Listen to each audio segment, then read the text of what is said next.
Every few weeks, someone pops up saying, anyone can be a developer with AI now, and without fail, it's always someone who has never written a line of code, never touched Git, and thinks Kubernetes is the name of a Final Fantasy summon. So I always say, cool, prove it. Because the reality is this, AI didn't magically turn everyone into a developer overnight. It just made it easier for people with no fundamentals to ship disasters faster.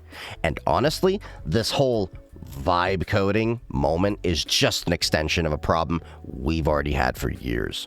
Too many developers don't actually understand how systems, networks, and security work.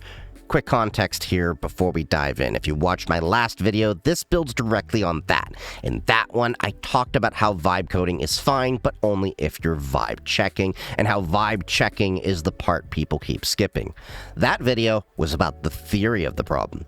This video is about the consequences more so, because everything we're about to talk about, insecure apps, leaked data, broken infrastructure, and people blindly trusting AI, is what happens when you vibe code without vibe checking. You don't need that video to follow along, but I'll have it linked in the description and in a card. This is merely the follow-up video.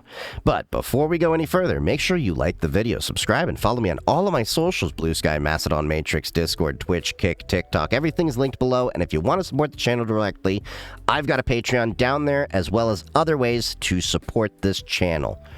Before AI even entered the picture, I've seen some wild stuff from developers.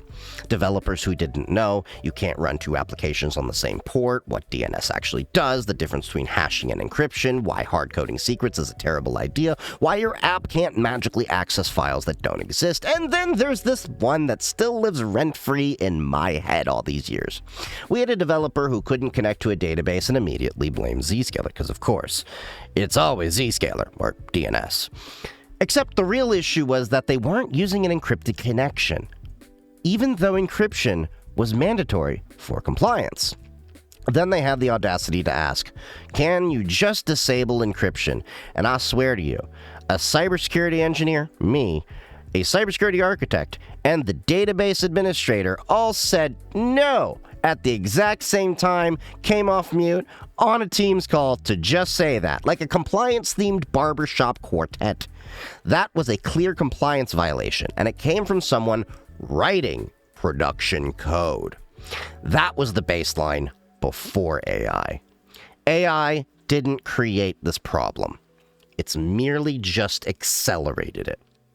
LLMs are powerful tools, incredible tools, but they are not senior engineers. They are not mid-level engineers. They are overconfident junior engineers with perfect grammars, basically autocorrect with swagger that regularly need to get smacked on the hand with a ruler. They hallucinate APIs. They suggest deprecated libraries, or even non-existent ones. They generate insecure logic, and they do it with complete confidence, and because the output looks clean, people assume it must be correct. It often isn't. Here's a real example that happened to me recently. While building my new LLM server, I ran into a weird issue on my main Linux workstation running Pop! OS. SSH sessions would hang after 30 to 40 seconds on my main workstation here. Now, it's important to know, because this will be relevant later, that the LLM server I was building while it was being built was on the same VLAN as this machine over here. It's essentially on the same flat network, more or less, until I built the VLAN later. I could authenticate, run a few commands, and then frozen. Here's what mattered. SSH worked from every other laptop.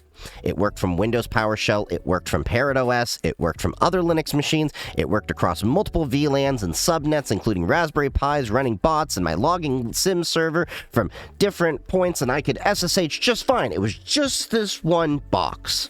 So I knew it wasn't the server, pfSense, the switches, the access point, VLANs or subnets, the network itself. Everything else worked perfectly. This was all isolated to one workstation. But ChatGPT, it was absolutely convinced it knew the answer, and I'm betting you kind of know where this is going. It didn't. First, it blamed the NIC, the network interface card. Granted, Realtek sucks, but this workstation used an Intel network interface card before I had to replace the motherboard after this event sometime, as I have discussed on stream because it died. And while the server did use Realtek because it's a cheap board, I even slapped in an Intel i210 I had laying around to test this theory. Spoiler, it didn't fix anything. Then it told me to tweak offload settings for SSH, then change SSH ciphers, then downgrade kernels, then disable C states and a bunch of irrelevant BIOS settings, then install the Ubuntu hardware enablement kernel, which was older than what Pop! OS was already running, and removed major performance gains. It insisted the NIC was unstable, the kernel was bad, the BIOS was misconfigured. Here's the point. I knew the entire time this wasn't the answer and didn't really even entertain its answers. Not because I knew the root cause immediately. I didn't. But because experience teaches you what doesn't fit the evidence. Any experienced engineer would know never chase BIOS or kernel instability when every other device works, every other subnet works, every other OS works. Only one machine has the issue. ChatGPT had full Dunning-Kruger, Mount Stupid energy. The same energy I've seen from junior IT and cybersecurity folks who are extremely confident and extremely wrong. And I wasn't vague. I gave it the topology, the VLAN layout, the tests, the results, the behavior across subnets. It still doubled down. Here was the real cause. Explained simply. A Proton VPN split tunnel script that I had built added a bad routing rule that told my workstation send local network traffic through the router instead of directly through your network card. That's wrong. That was a mistake that I had made. I shouldn't have put my own VLAN I'm on in those rules. I should have just added the others so I could still access them if and when I ever turned on a VPN. I do this in my laptop and my workstation.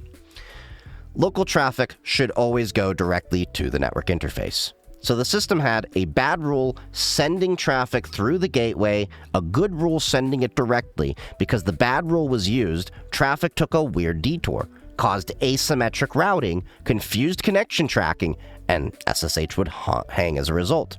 The fix? Remove the local network from the split tunnel bypass list. Local traffic already had routes directly. ChatGPT never once considered routing, VPN scripts, split tunneling, asymmetric paths to the network stack, and here's the scary part. I knew better. A beginner wouldn't. Blind trust in an overconfident LLM will break real systems. Just imagine if I had followed all of its advice, what the adverse effects could have been. Now let's take a quick break to thank today's sponsors, Proton and BlinkDisk. I've used Proton Mail, Proton VPN, Proton Drive, and Proton Pass for years, long before sponsorships. Proton is built around privacy, encryption, and giving you control of your data.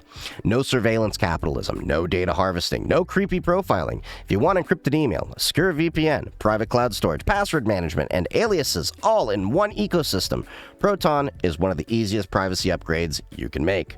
Use my link below to support the channel. We're also sponsored by BlinkDisk. BlinkDisk is an open backup solution that gives you full control over your own backups, either on their infrastructure or your own. It works on Mac, Windows, and Linux, which is huge if you're hopping between machines or migrating to Linux. No vendor lock-in, no black boxes, no proprietary nonsense. If you manage multiple systems or care where your backups live, BlinkDisk makes life much easier. I use it for all of my workstations to back up to S3 and my local NAS, and you should check it out too. If you don't understand fundamentals, you won't notice when AI is confidently wrong.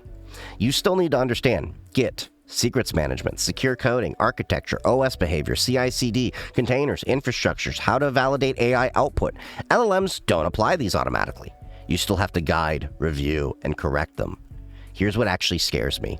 Companies are now scolding engineers for not using AI enough. I know people with 10 to 20 years of experience being told your token usage was too low on Claude, ChatGPT, or whatnot.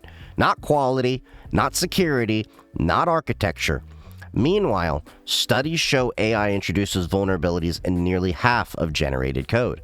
I believe it because my SAST, static application security testing, and DAST, dynamic application security testing scanners catch them constantly. Beginners won't. Let's look at the TAP. We've discussed this in a prior video. Wide open storage, no access controls, all data not deleted. Not a hack, just incompetence. Then the cancel the hate app, leaked data due to amateur mistakes. Again, not an attack, just bad engineering. This is exactly what I said in the last video. Vibe coding is fine, but only if you vibe check. Every example in this video proves that. Real vibe checking means SAST and DAST, dependency scanning, secrets management, version pinning, CI/CD enforcement, infrastructure review. AI amplifies skill. If you're good, it makes you faster. If you're inexperienced, it makes you dangerous. If this helped, make sure you like, subscribe, and follow all of my socials in the links below. And if you want to support the channel directly, check out Proton, Patreon, Proton as well, and BlinkDisk, all in the links below. And don't forget to learn your fundamentals. Don't blindly trust AI. Vibe responsibly. I'm Chief Geeked, and happy hacking.